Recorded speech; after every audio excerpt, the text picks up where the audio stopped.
Hello everybody, my name is Stella Yao, and I'm here to tell you the story of Marie Antoinette, France's last queen who history has notoriously dubbed as Madame Deficit. Ironically, to tell this story, we need to start at the very end, on the fateful evening of October 16, 1793. Imagine the roars of hundreds of people ringing in the air.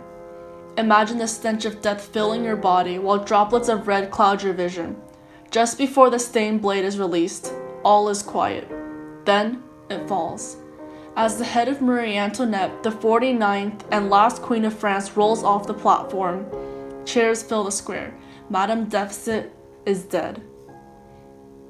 Marie Antoinette was born the 15th and second youngest child of Empress Maria Theresa and Francis I, the Holy Roman Emperor. On May 10, 1774, when her husband, whom she married at the tender age of 14, ascended the throne as King Louis XVI, she became the Queen of France. King Louis had little interest in sleeping with his wife, for his passion lied with outdoor pursuits and metalwork. The Queen had the added difficulty of being Austrian, for many of those in the French court were suspicious because of her foreign roots.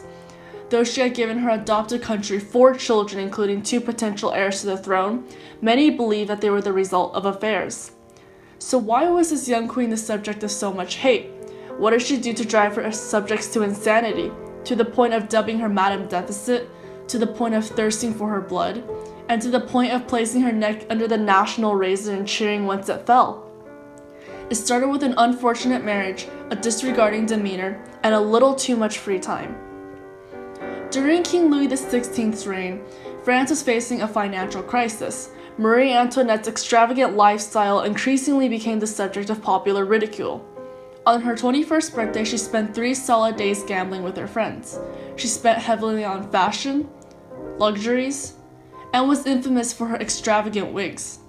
Although the queen was expected to lead fashion trends, her disregard of her people's crisis was the very thing that would end her. Even with the knowledge of France's financial crisis, she spent heavily upon the remodeling of the Palace of Versailles, where she spent her leisure time.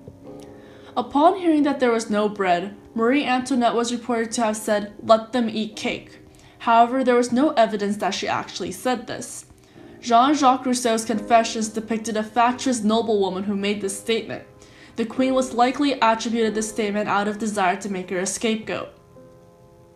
Countless pamphlets accused the queen of ignorance and adultery, some even featuring obscene cartoons and dubbing her Madame Deficit.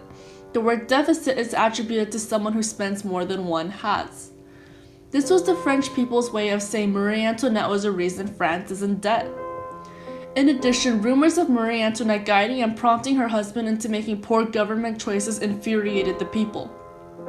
Upon hearing this, her mother, Empress Maria Theresa, wrote her daughter a letter of admonishment, disgusted at her ways. However, it was too late. On October 16, 1793, the national razor awaited its next victim. Madame Deficit was brought to this very horror to face the same fate her husband did a mere 9 months ago. Hundreds of people watched and cheered as her neck was placed below the deadly blade. Then, all was quiet. The sound of the blade falling cut through the silence, and Marie Antoinette's head fell. The last and most hated queen of France was dead. Long live the revolution.